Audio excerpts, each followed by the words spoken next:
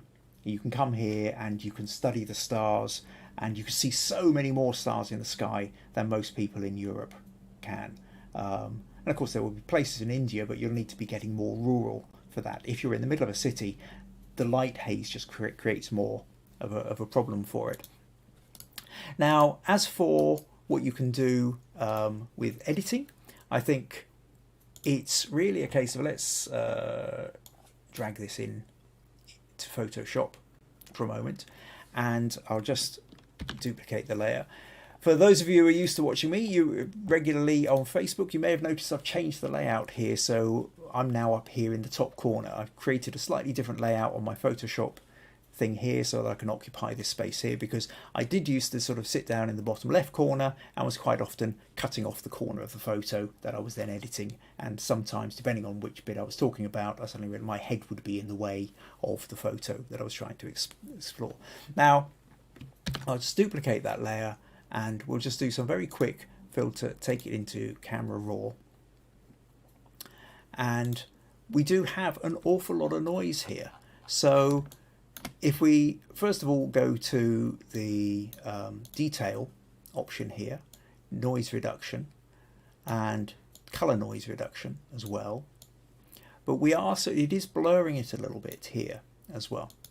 If we go now, the other thing is there is this kind of slight glow around it. I think there's options here. Dehaze kind of helps kind of create a little bit more contrast.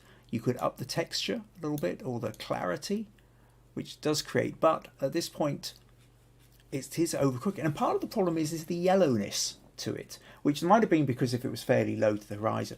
And actually here, desaturate, go for a black and white moon, is kind of what we're expecting to see anyway, and I think something like that helps a little bit. Then you can kind of up the texture a little bit, or up the clarity a little bit, maybe bring the shadows up a little bit but the blacks down.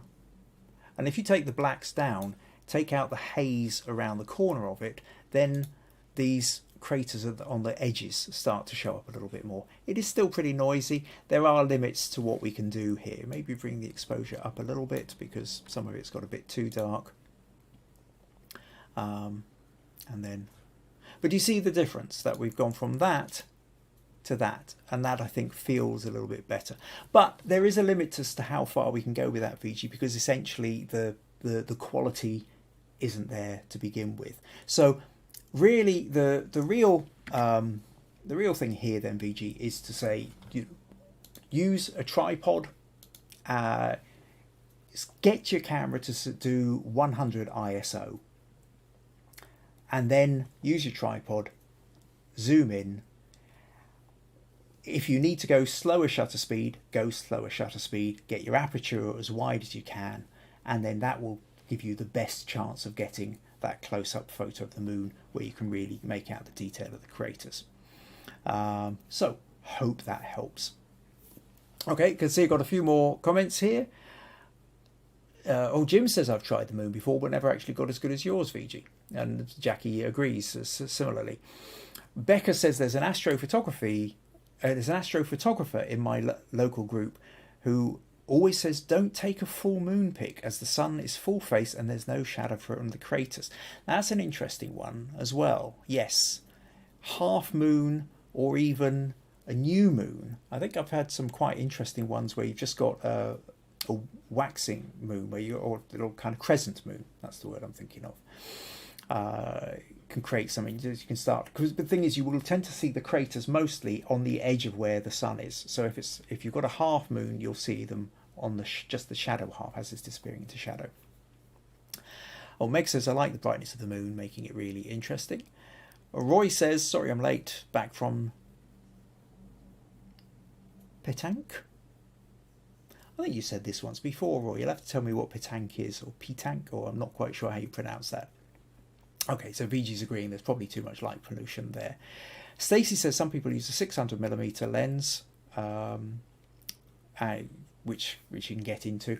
I think I did. It's a shame Rosie's not on tonight. I think I left a message on the picture you submitted to Facebook, Viji, to Rosie, because I know Rosie's got a 600mm lens, and I'm fairly certain I've seen her posting moon shots every now and again. So I was hoping that maybe she could give us a little bit of feedback on how she does it, but I think I left it too late for her to see the message. Oh no, Rosie is here. Right. Just turned up. Says, hi Kim, sorry to be late, but there was excitement in the harbour when a tall ship came in. Photos to come later. Just finished my comment on the Facebook page with the photo of the moon. Okay, I will just take a quick flick over to here and see if I can find Viji's, on Rosie's comment, where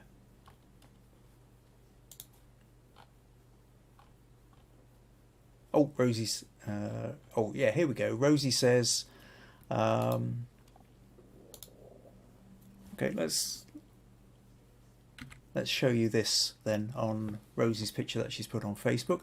Yes, you see, this is the kind of thing that I think you probably had in mind, and most of us have in mind when we're actually looking. So we can see these beautiful craters running down, and to go back to what Becca was saying, yes, a half moon is allowing much more of the craters and the depth to show up than the full moon. So Rosie says she was using the 600mm lens, ISO 640, which I think is fine for Rosie's DSLR, but I would still say for the UVG, if you're using the bridge camera, go for 100 ISO. Manual mode, handheld. Okay, right, that's yeah, that's going to be trickier.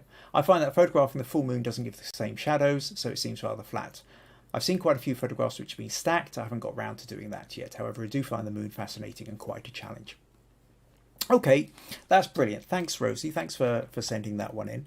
And okay, right, where do I go? Right, bring that one back in. So,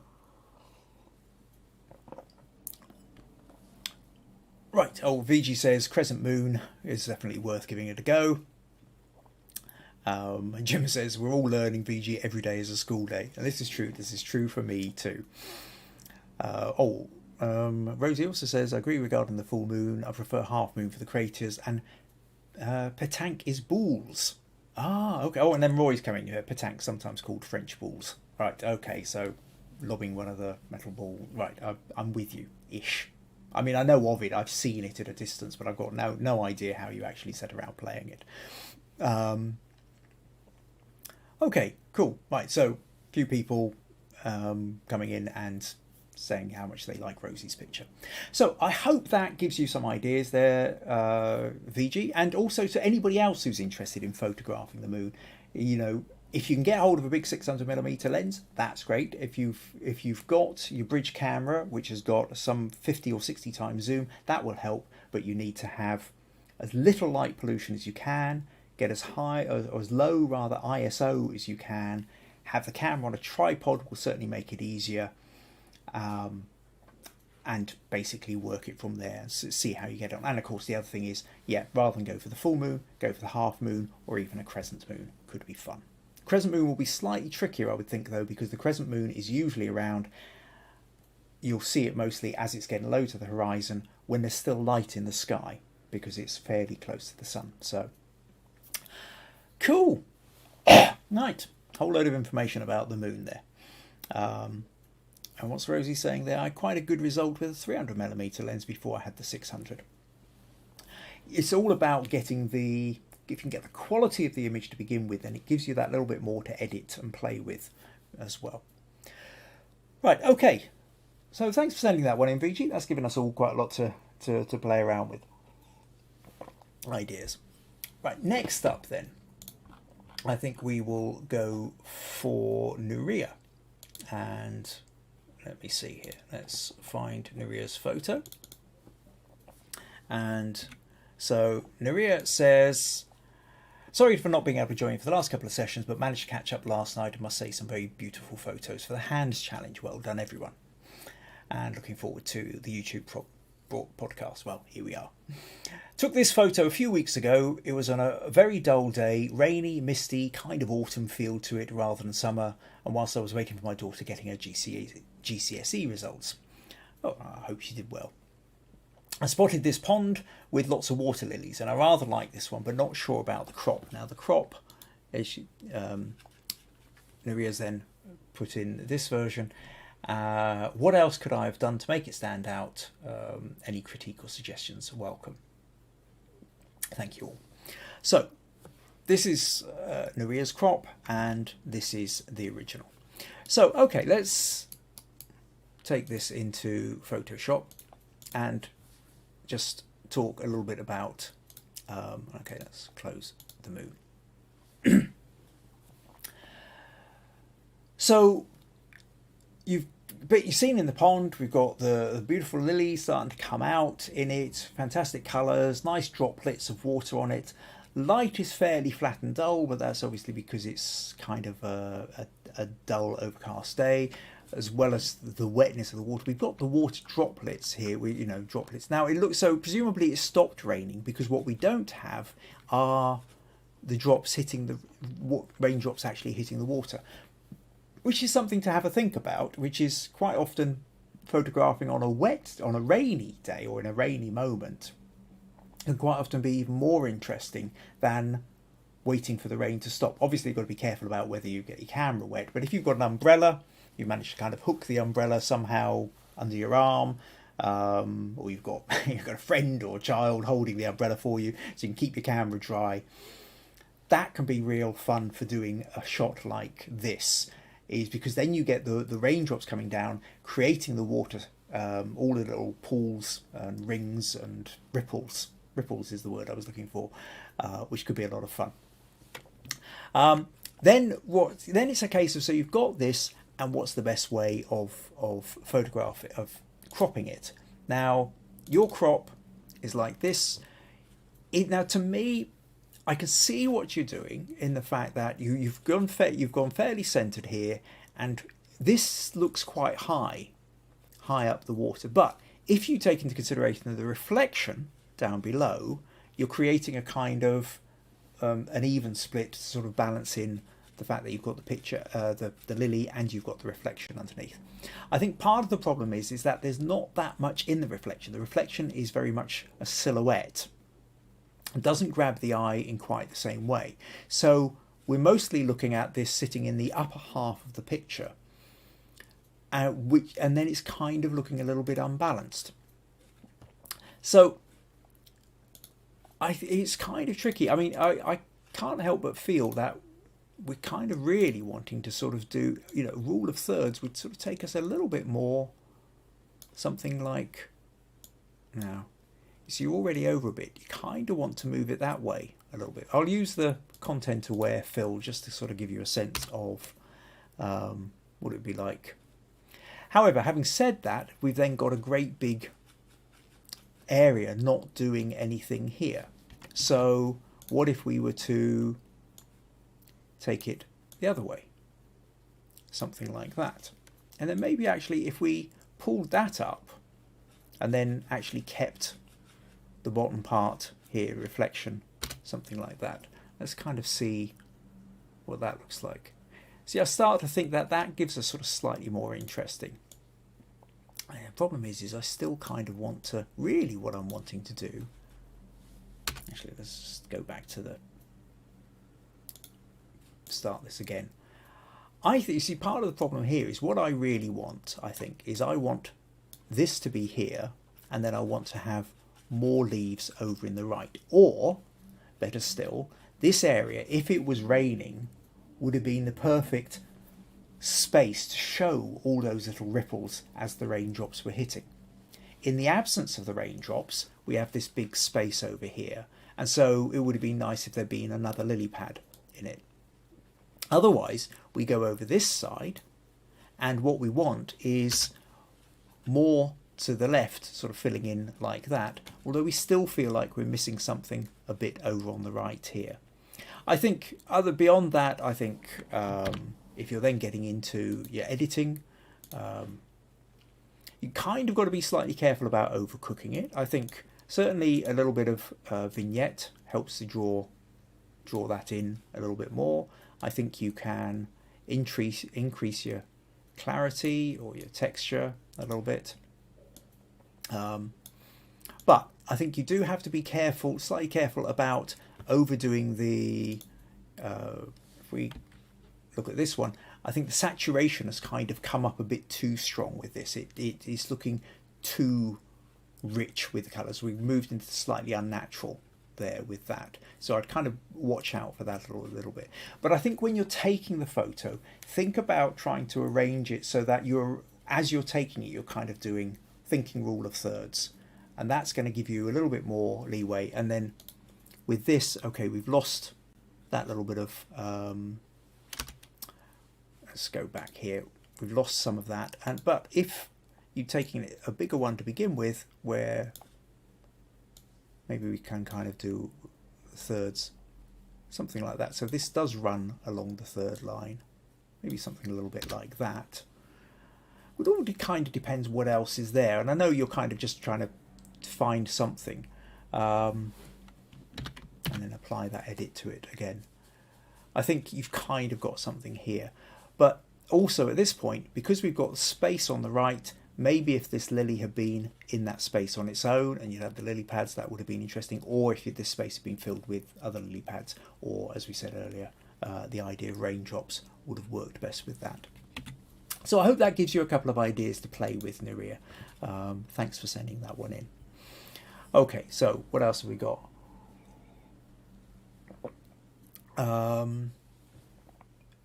Okay, so Nurije says yes, it had stopped raining at that time, and unfortunately didn't have an umbrella. Okay. Oh, Rosie is suggesting the idea of vertical crop, which Jim agrees with. So I'll tell you what. Then let's just flick back here, go back to the open here, and see what that looks like. And actually, you may well be right with that. That gives another option, especially for the fact that you've got it kind of split in the middle, but you would need to kind of pull it in. I still feel like there's just the balance of the lily pads isn't quite right behind. They're all sort of sitting to the left, and the lily, the flower itself, is sort of half over. But maybe as a vertical crop, let's pull that in a little bit more. Have that, in that case, you would then have that sort of dead center, and again, you could vignette it a bit and increase your clarity or contrast, but again, being careful not to kind of overcook it. Okay, but yes, good suggestions. So where are we? Oh, well, that's interesting. Viji says, it says message retracted, so you're able to write a message and then delete it. Well, I missed what you said there, Viji. Okay, see, because the options are different here again on YouTube than what we had on Facebook. On Facebook, there was another thing, was you can like individual comments, or in fact you've got the full range of like, laugh, be angry, do the care symbol or heart, or things like that, which we don't really seem to have on YouTube. But at the same time, though, one of the other things is, I'm busy reading out these comments. If I don't edit this afterwards, then these comments remain for anybody to come and look at in the future. As you watch, if you come back to this and you watch the video, you can actually watch the comments coming up in real time. So as such, maybe I don't need to read out the comments. But I think I do, because also depending on the device, if people are watching this on a phone or a tablet and they've not got the room for the tablet for the comments, then they're not really going to know what was being said. Also, I like the interaction. I like you commenting. I want to read the comments out because I'm responding to the comments. I think it's much more. That's the difference here between this being a live stream than virtually all photography YouTube videos that I seem to come across are all pre-recorded, properly scripted, nice and tidy, which is great, and that's really good. But they're not live, and I think there's something kind of fun. It's just a bit different. It's the way I react, but I think there's something quite fun about the whole kind of live interaction. But in order to get that kind of feel of live interaction, it's useful for me to be able to see what people are saying and respond to it as well. So yeah, I've answered my own question there. I will carry on reading out comments and responding to them. They are a part of this.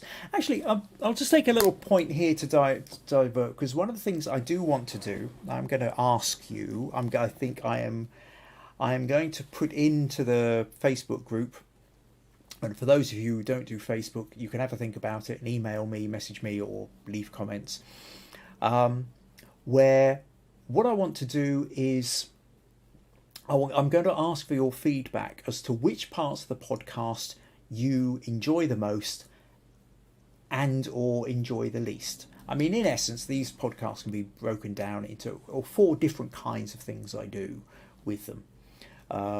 There's a notion of, with some of them, I'm giving a backstory to photo shoots that I've done before, where I show you the images, I talk through the decisions I made, the thought processes behind them, the story behind the image. I did a lot more of that. I've kind of run out of those will crop up every now and again, but not as common because I've kind of gone through my library now over the last year and a half. But I've never really known whether that's something everybody's interested in or not. Another aspect is, of course, the challenges. Another aspect is what we were doing in the first half of this, which is where I'm setting the challenge, but I'm talking through ideas and options and approaches to how you can take the photos for the challenge. And then the other thing is this here, the critique section. So we're talking about challenges, the how to or approach ideas for challenges. We're talking about critique section, and we're talking about stories behind the photo shoots. And I think what I'm going to do is this week in the Facebook group, I'm going to stick up a poll thing or two, asking you to rank from top to bottom which you like the best or which you don't like. Because the reality is, I don't know. These are all complete guesswork. And I read something recently about auditing your podcast recently, which is, and trying to get some kind of feedback. What's the point of carrying on with an aspect of it if actually nobody's interested in it? Or be careful about throwing out something which you just thought of wasn't really very interesting, but everybody else absolutely adores. So I'll be looking for some interesting feedback on that. Don't have to do it right now, but I will put something in the Facebook group, so keep a lookout for it, and I would really, really appreciate your feedback on that. And if you don't do Facebook, either email me or in the comments on here later on or something like that. Have a think about it and let me know which of these you find useful or unuseful. Right, okay. So a couple more things here. Oh, Viji says with one letter I pressed enter. Oh, so that's why she then got rid of the message, right? And Jackie says the live stream is much better than pre-recorded, and Jim and Rosemary both feel that they like the format as it is, as does Roy. Okay, well I will say this isn't me fishing for compliments. I'm not looking for everybody to say, hey Kim, you're doing fine. It's one of these things I've talked about before, about the whole point. Well, I talked about 10 minutes ago about the notion of critique. Everybody telling you that your photos are lovely is good for the ego, but it's no good for you improving your photography. You need the critique, you need the honest feedback. I have a similar problem with the podcast, in the fact that I have nobody critiquing my podcasts. I could be going wildly off and getting things wrong. There may be things that I could tweak and just improve a little bit better. So feedback on the podcast, on the layout, the format, the way that I do them, is always appreciated. And whilst compliments are lovely, it's not really compliments I'm seeking. What I'm seeking is advice or feedback on how. Now, I also accept the fact that each person's going to have different things. Some people are going to much prefer the challenges. Some people are going to much prefer the stories behind the photo shoot. Some people are going to like a particular balance. But it will be very useful if as many of you as possible could give me as genuine feedback as you possibly can. Okay, let's move on then. So we've done Nurije, so Vandana. Okay, so Vandana next then. So Vandana put in 2 photos, a colour version and a black and white version. So this was the colour version, this was the black and white version. And she said, I took this portrait of my better half. Which one do you think is better? Black and white So we've got the black and white and we've got the colour. I don't usually do portraits, but this shot when I saw looked good to me. Well, I'm glad a photo of your husband looks good to you.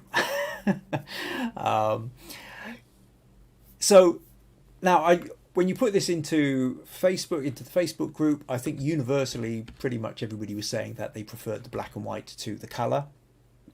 I think one of the things you said that you like about the colour is it brings out, that I think you said he's got green eyes and you like the colour of his eyes. With this, it's only partially showing. It's not, the colour of his eyes isn't quite as clear. I think, first of all, it's a slightly better crop. I'm not quite sure, but your colour is closer in. This gives it a little bit more space.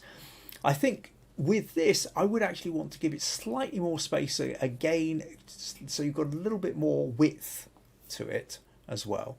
But the black and white is giving us more contrast. The black and white, I think, with when we look here at the colour version, part of what grabs the immediate attention is this green shirt that he's got down here. We notice that green shirt. The other thing that's grabbing our attention is this bit of light, this white light reflection, or probably reflecting off a surface in the background. We are drawn to his eyes, that's quite good. The forehead is also grabbing a bit, and certainly with the red on the forehead, that's grabbing attention in a way that it doesn't in black and white. So you are balancing things up. There are certain things, as you say, you like his eyes, or you're looking for the forehead mark. These things come out in colour, which you lose in black and white. But when we are in black and white, we've still got a mark on the forehead. We don't know that it's necessarily red anymore. The green of the shirt is no longer grabbing us. We do still have a slight problem with that light patch in the background, and that's one of those things that you have to work out. Is when doing portraits, when doing anything really, but you particularly notice it with portraits when you're learning. The thing is what happens is we start off, we're looking at the face, and so we're taking photos of the face, and we're not thinking about the background. And it's only when we look at the photo on the screen afterwards can we actually notice quite often that there's something in the background which is interfering with the face. Certainly it looks like somebody's got a plant growing out of their ear, or a tree growing out the top of their head or something. Or in this case, that bright patch there sort of runs straight from his lip and kind of creates something. His mouth doesn't quite look right because of it. Whereas if his head, if you'd moved the camera slightly further round, perhaps that bright patch might have been blocked by his head, and so it wouldn't have shown up so much. But it's a nice light. I quite like the light that's coming from the right, creating layers of shadow coming down over the left of his face. I think it's quite a strong portrait. But you do have to watch out for the background. But that notion of black and white as well is what you're doing is you're balancing up what do you gain from black and white, and in this case it becomes much more about the textures and the tones, and the colour isn't interfering. So the green of the jumper is now no longer an issue, and I think that helps. The colour, you use the fact the red, you lose the fact that it's red on his forehead, which, if that is very significant, perhaps needs to be included. You lose the colour of his eyes, which again, so it's a case of what part of the story is important to you as to whether you're using colour or whether you're using black and white. So I hope that helps. I hope that gives you a little bit of feedback on that. Now you did also send in a couple of pictures of cats. I'm afraid I'm not going to have time. I don't think. I think I've spent too much time on saying is YouTube working and worrying about, and also the bit on the moon as well. I think took longer than I thought. So if you want, we can move the cat photos forward to a couple of weeks to the next critique section, or you can let me know, Vandana, whether that's whether you still want to go ahead with that or not, or whether you'll be wanting something else. Okay. Oh, a couple of comments on that. Robert says, I like the black and white better, shows more character, but his green eyes are awesome. Roy certainly prefers the black and white, and Jim likes the black and white and feels that the highlight could be edited out. Yes, the highlight could be edited out, but I do know as well, Vandana, that would have been taken on your phone, and you've got limited options on your phone. But depending on what editing software you've got, certainly edit that out. But I think in a way, this is really about, there's a conceptual thing here which is worth getting to know, which is, I think when you're taking photos of people, one of the things where you sort of start moving up a level is when you actually take a moment to look behind them. Look through your camera, through your phone, through the screen at which you are taking the photo, and just pause for a moment and say, is there anything in the background which is detracting from the portrait? This is true of any photo, actually. Is the background enhancing or detracting from the story you're trying to tell, the foreground object? Even if, and in fact, for that matter, when you come around to photographing your cup or your mug, you will need to take this into consideration. Depending on where you place it and what context you place it in, is it enhancing? Is it detracting? The background has as much elements that are contributing to the picture as the subject itself, and can dramatically change the impact of the subject. So do keep that one in mind. So hope that's useful. Oh, Rosie says, great portrait. How about selective colour on the eyes? No, no, no, no, please, no. I know some people like selective colour. I hate it. Or rather, I've only seen it done in a way, I very rarely see it done in a way that I think tends to work. Selective colour, for me, tends to be one of these terribly badly used quick, cheap editing tricks. I've seen it done so many times. When it first came out about 10 years ago, suddenly Photoshop or editing programs allowed you to do selective colour. And suddenly, everywhere you go, every wedding photo shoot is black and white photos, except for the fact the rose the bride is wearing happens to be, or holding, happens to be bright red. And the problem is with what selective colour does is, do you remember when we were talking about when we did the red challenge a few weeks ago? And I talked about the fact that red itself is almost, kind of acts like anything that, almost acts like selective colour, as in anything that's red in the photo. If you've got something that's red, the eye just gets drawn straight to it. Selective colour also draws the eye straight to whatever it is. And the problem is people put selective colour on the wrong thing.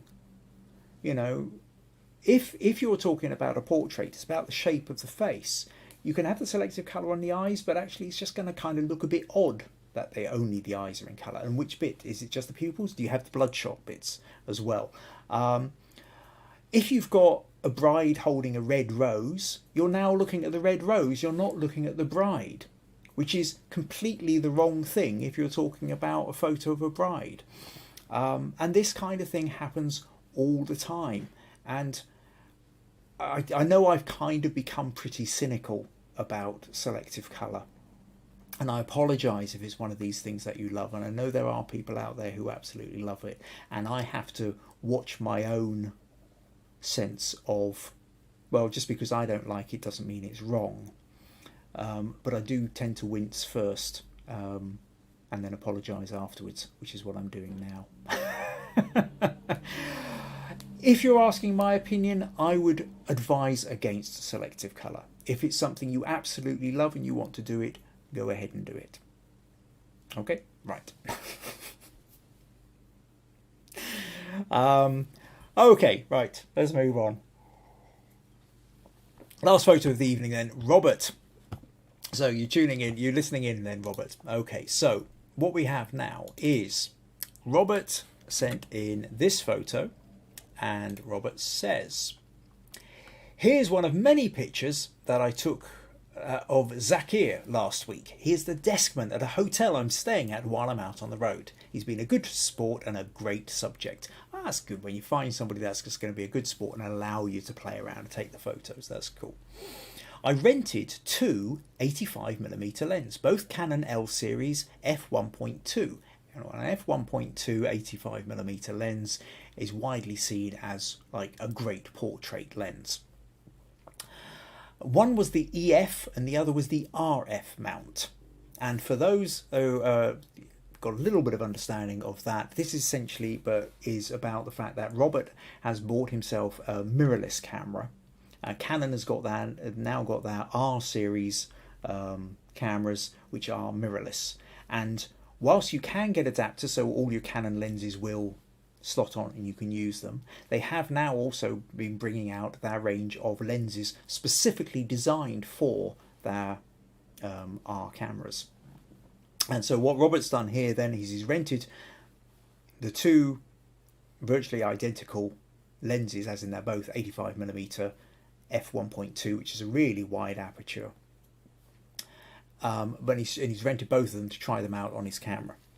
He goes on to say, I believe that this image was taken with the RF lens. I like the bokeh through the window. There were cars and a tree with lights wrapped around in the divider of the road.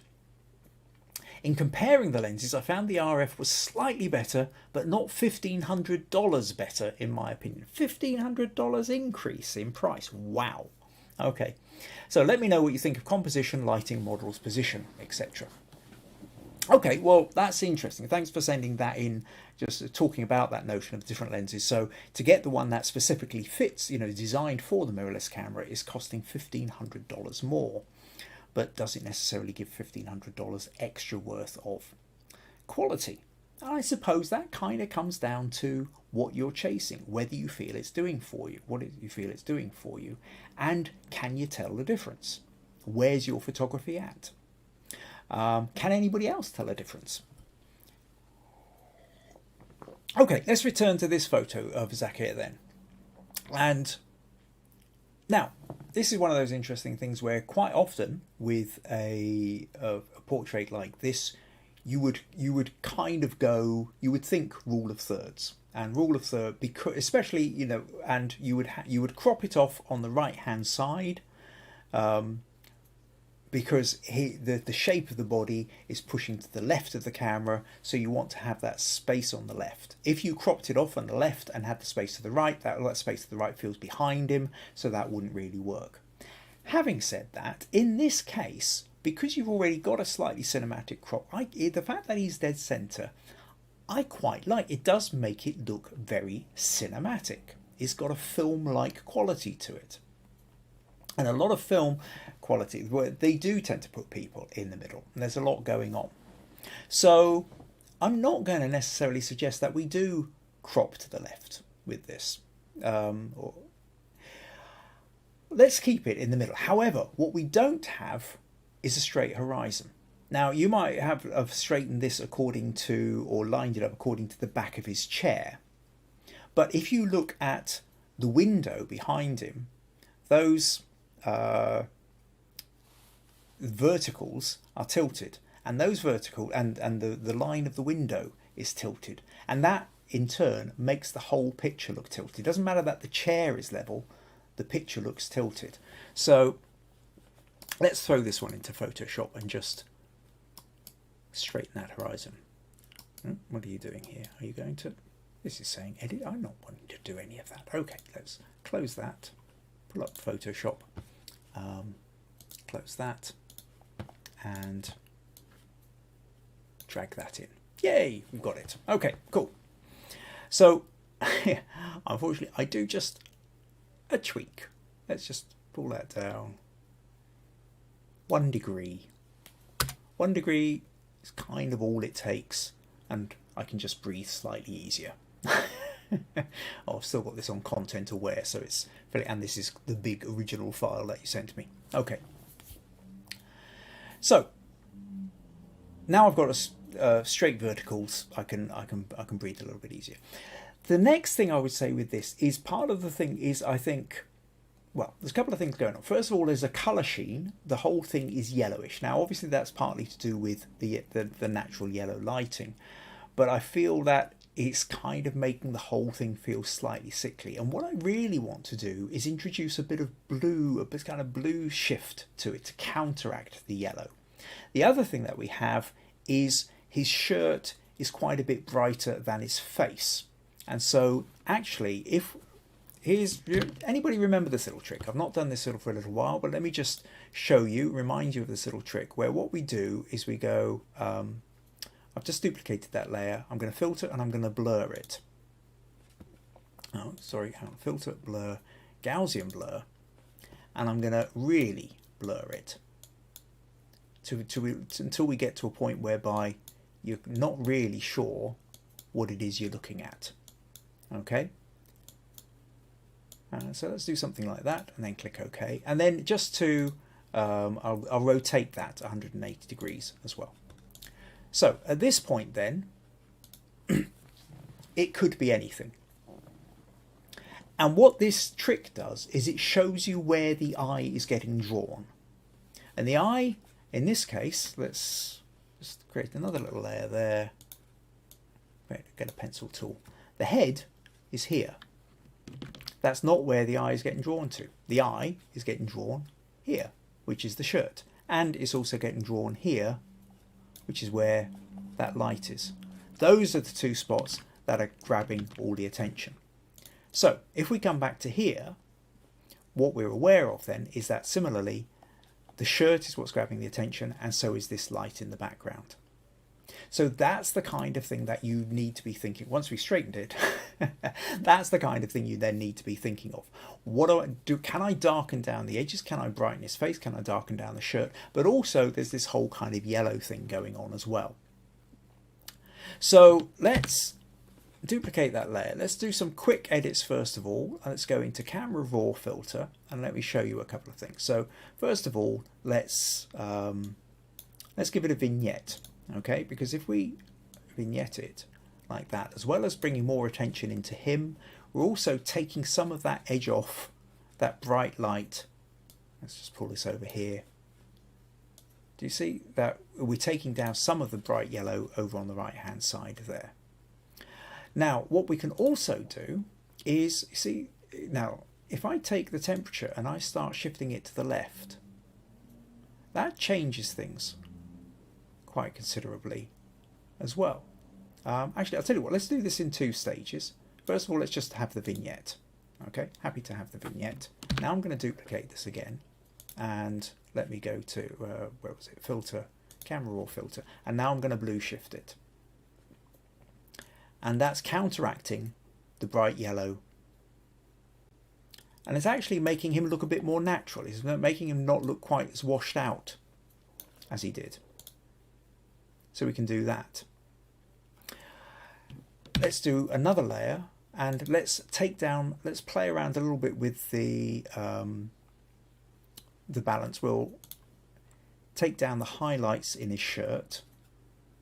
So you see, if I drag that highlights down a bit, maybe increase the overall exposure, take the highlights down, something like that. And then what I will do is I will mask that, and then just paint in, let's turn that to white, and paint over his shirt here, so that darkens that a little bit, but also brightens his face a little bit. So do you see, we're sort of swapping from being shirt dominant to being a little bit more face dominant in where the lighting is hitting.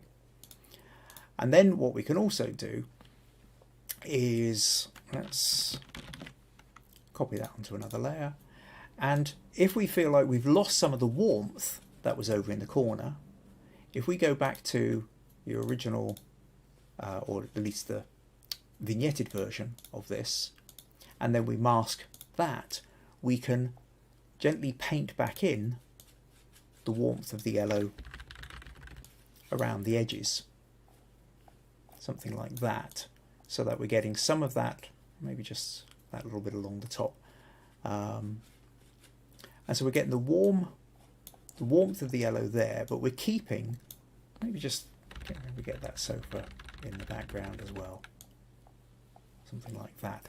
But you allow the shirt. Let's take that down to a little bit, just put a little bit of, just a little hint of it onto the back of the chair and the shadow of his arm, something like that. So now what we've got is we've got the contrast. He's moved into he's blue shifted a bit more, which gives him much more contrast with the background. Let's take that original background. Let's show you the difference then. So that's the photo you took. That's the edited version.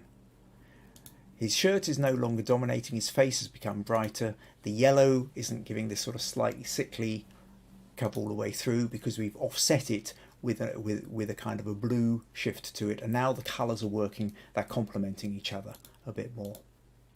So that's kind of the way I would go about that. Beyond that, I would say then, Robert, if you're going to be getting into portraiture, lighting becomes one of these big things about where you are getting key lights, where shadows are falling and everything else. There's so much in that we can't possibly fit that into a small critique section this evening. But given the photo that you have sent, I think something like this is really what you're doing with the editing in order to enhance that photo. So I hope that helps. Right. Okay. Oh, I have a couple of comments here. Oh yeah, okay. Various laughters at my reaction of the selective colour suggestion. And a few people admit that it's a love or hate. Maggie says, looks like you now have minus smug points, Rosie. Oh, Robert says he actually ended up buying the EF 85mm lens. Well, okay, cool. I mean, it's a good lens for sure. Viji says, beautiful bokeh, oozing warmth. The model at the centre of the photograph. Is Kim going to crop? Ah, I am wrong. Yes, Becca thought the same. Yes, because a few people thought I was going to crop to one side. But yeah, no, it is that cinematic look that I quite like in this case.